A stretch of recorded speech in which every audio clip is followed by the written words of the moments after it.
everyone! Welcome to day 11. I don't even know what to say about day 11. I just went through some sort of like massive awakening today. I'm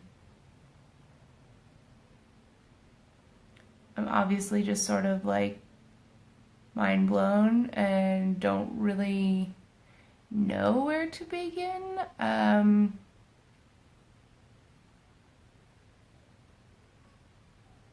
Because it's like my ego's unattached to where we begin today. Let's just start here. Okay. Let's start with Eckhart Tolle. This book, A New Earth. I read some of this last night, okay? And the way this is written, because I could see the energy from it, is written to hack the ego. It is written so that it goes above and bypasses the ego, that talks to the spirit, it talks to the divine mind, okay? And from that place, it calls awakening forth. And it's insane. Like, I mean, obviously I'm just don't even know really where to start with this, but I started reading The Core of the Ego, page 59.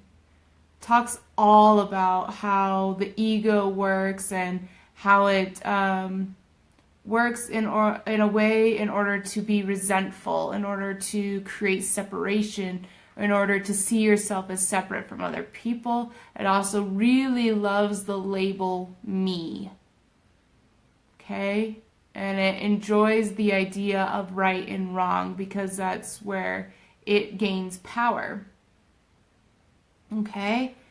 And I mean, you just have to, like, this book will blow your freaking mind, especially with the Abundance book by John Randolph Price. These two together is like an explosion, a bomb that's going to go off inside of your head and like hack your life. You will not be the same after you do this. I am not the same person today. I just like don't even really know who I am today. Okay? So I started here.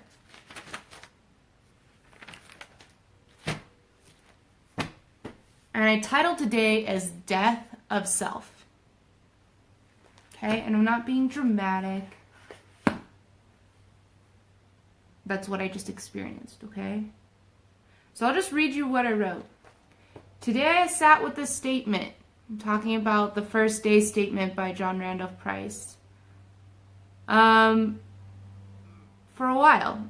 And it came to my realization that I had just been talking to Kendall, my daughter. She had this ring on, skull ring, and she's looking at the nose part. And she's like, What is this how our nose looks, Mom, when we die? I was like, yeah, you have cartilage, you have flesh, you have all this stuff, and you have this piece of bone here, and then that remains. And she's like, oh, okay, cool. And I realized in that moment, if we can observe that and not be that, then we are not that. Like I've been saying, we're not our body. We're not the brain. But think about it. And Tolle talks about this. If you can observe it, if you can see it, then you are not it. Because there has to be a viewer. You are the viewer. Viewing that thing. If you can view a skull and you can view it decaying, and you can view a human body, and you can view thoughts passing, and you can view it, then you're not it, right? You're not it. You're not it. Okay? And then, so if we can't be that, if we can't have reality without mind entering into it, is mind thought? Or is mind picture? And then there's thoughts, words, storyline, and judgment, which are ego. So is mind picture instead of thought?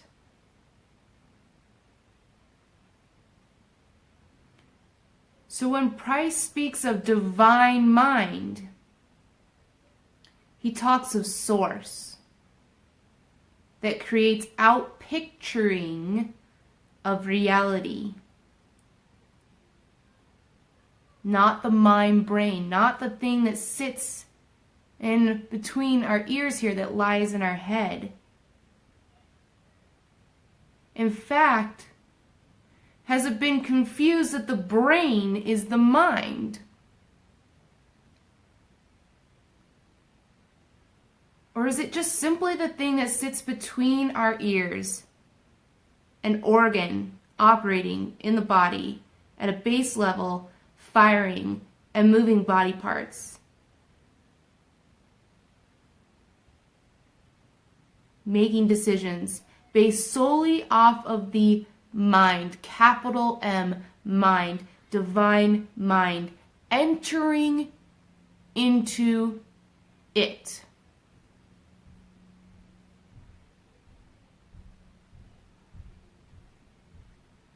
If that's true, then therefore this thing in here is just a brain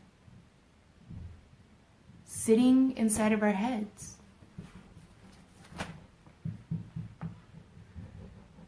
So then, with this statement he's talking about,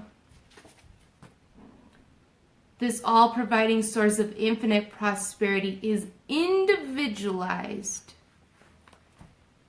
Individualized as me.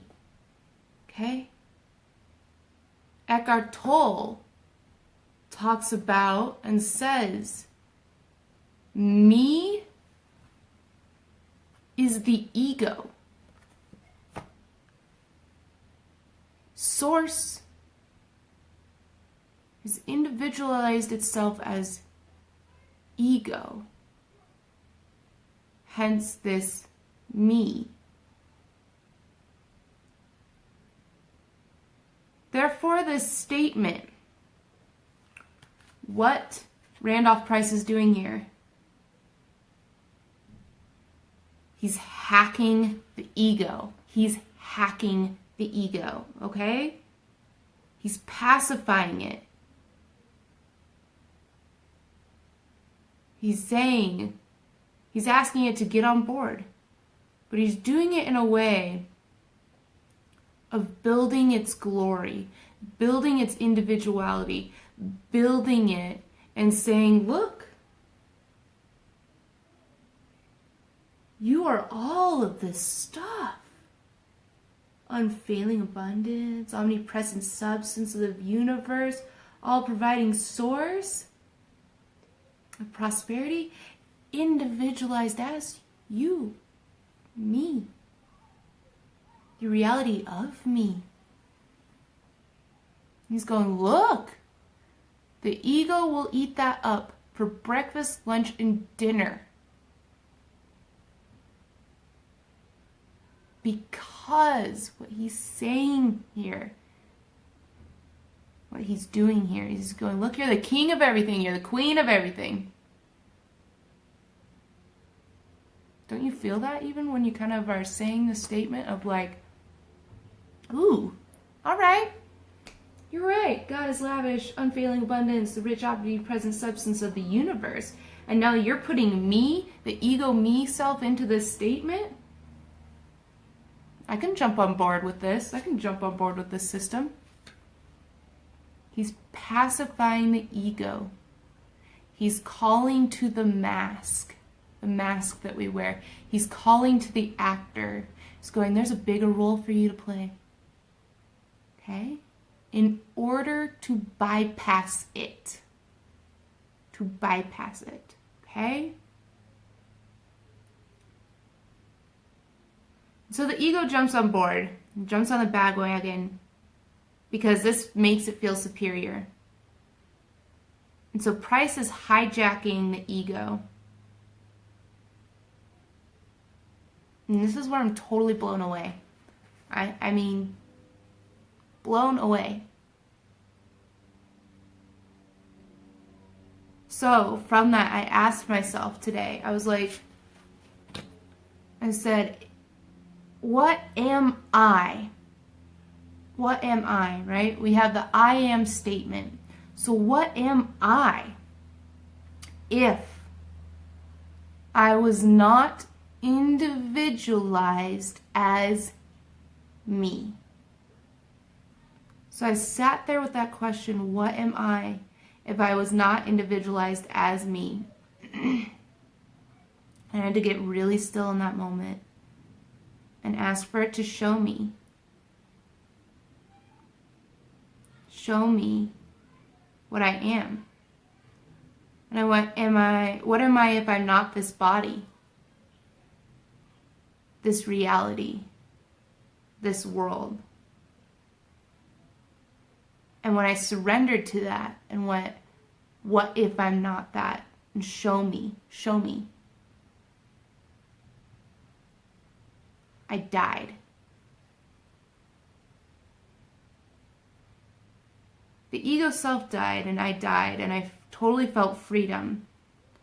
And the energy in my body trickled down from my head, out of my body, down into the earth. And I was the earth and grass and life sprouting from all places, rotating, spinning, moving, vibrating. I sat with that and enjoyed that for a while, and then I said again, asked myself, or I asked I should say, who am I? And then I transformed, and I was the energy around people, the energy swirling around this, everything. And it felt like being a baby in the womb, rocking with the rhythms. And I asked, what am I again? As I floated into blackness and space and saw the universe and all the bright shiny dots that form the universe. And as I asked, what am I? And I floated out there. And I was it. I created a universe. And I decided to create a planet. A light planet immediately. The moment I thought of it, developed. Bright, shiny, white with golden. And all matter of life was on it. And it was beautiful and perfect. And humans were on it. Experiencing it, enjoying it. And I created that. So I am the creator. And this scared me for a little bit. And I was like, I just created that. What if that isn't good? And then this voice came in. You're the creator. You just made a planet. You can do no wrong. You can create no wrong. There is no wrong painting. There is no wrong. There's no right. It just is. So I relaxed with that for a little bit and I was like, wow. And as I looked at that planet that I had just created that was perfect, in harmony, I thought, how boring. And in that moment, I slipped back to my planet, the one I had chosen to experience as myself, as God, as ego, as me. And I saw everyone else's ego, kind of like a dark shadow, like a costume with a mask on, playing a role like great characters in a movie. Some you liked, adored, and others you hated. And then behind that, floating behind that, was their higher self, was their energy, was the individualized, even there, the individualized aspect of God, the energy aspect of God. And I sort of laughed. And I realized that this whole thing, this planet, this reality that we're all playing out, we've decided we were bored of perfection. We were bored of harmony. We were sick and tired of it. It was so boring. When you go to a movie theater, you don't go sit and watch a movie that's just in total peace and harmony. You go to the theater to watch drama, to be enveloped in drama, to experience drama, to pretend that you're separate from everyone else, and to experience that, to experience the emotions, right?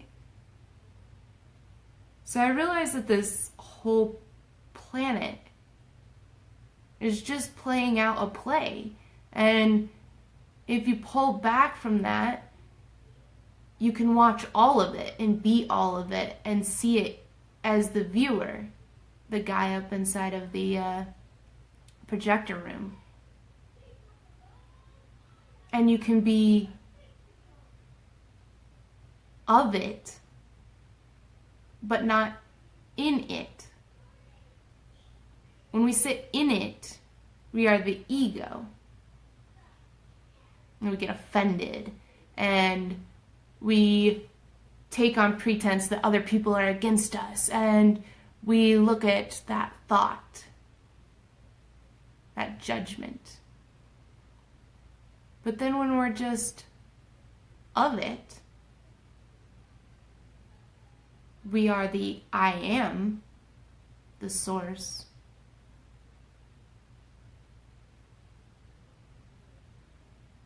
Then we just get to watch the play in the movie theater. Change scenes if we want to. But we don't get offended. We're not offended by the movie, usually, unless you're really enveloped in the ego, that we go to watch at the theater. We just go watch and go, that was a great movie or a great play. And weren't those characters all really great? The bad ones, the good ones? Man, they played a good part. So just sitting back, realizing that we don't have to be in it to play our part, but we could be of it and observe it.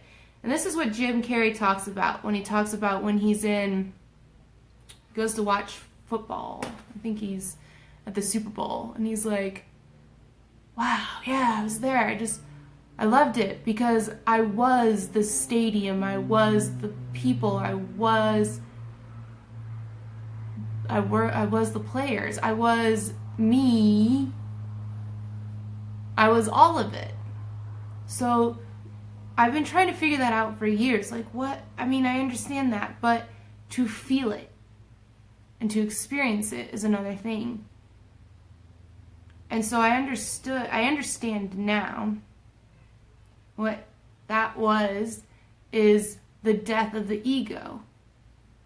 He no longer was in it, in his body, in himself, in the ego. He was of it, observing it, being a part of it. Okay?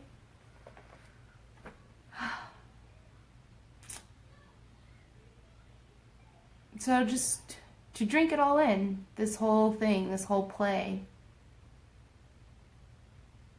So then I asked again, because I realized, well, if I can observe this, if I can observe this planet and see it, then I'm not it. So I asked again. I was like, who am I? And in that moment, explosion. Like the Big Bang Theory, I guess. I realized I was all of these things.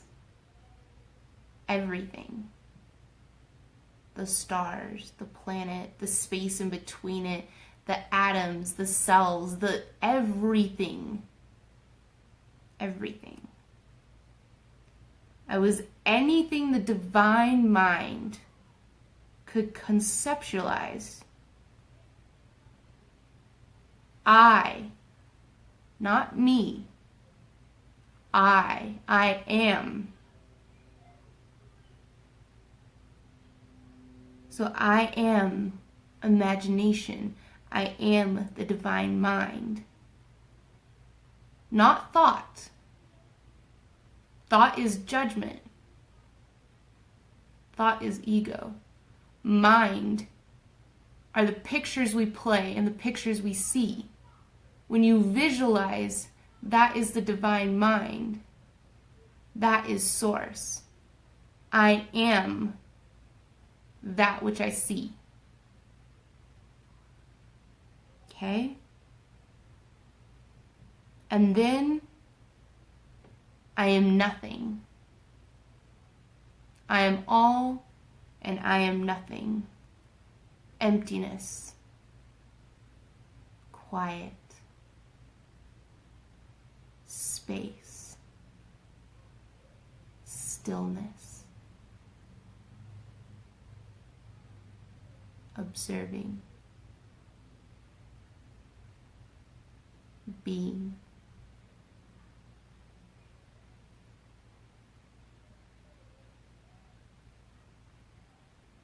And so I asked myself, am I even more than that?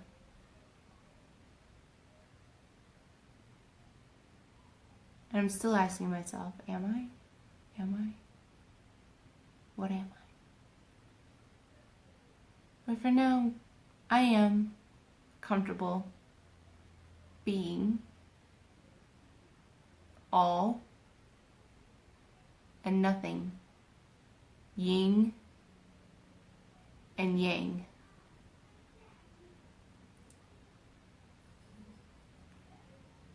So,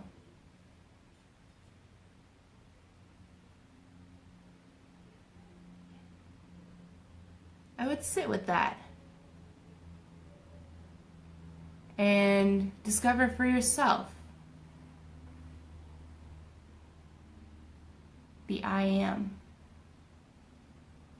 Okay? The I am. Because I can tell you, I am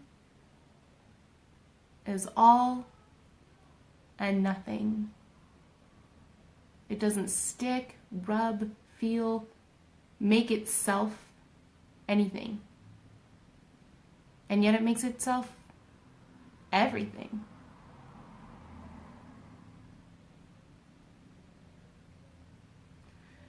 So that's it for me today.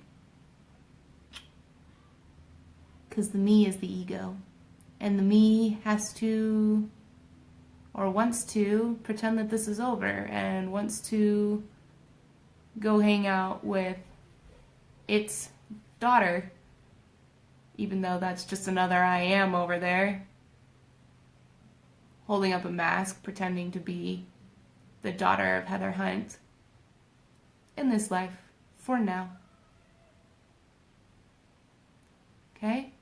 So realize that we're so much, and yet so little. But when you come to this place where I am right now,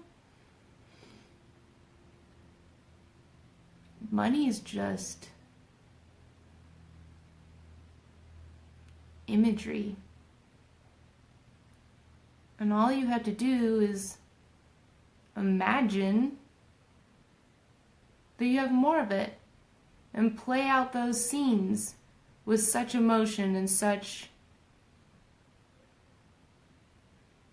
idealism, such truth, that then you'll go and you'll have it, because you are all and you are nothing. So if you feel like you have none of it, you don't. You're nothing. And if you feel like you have all of it, you do. You're everything. And it's that freaking simple. Okay? I love all of you. Have a beautiful day. Bye.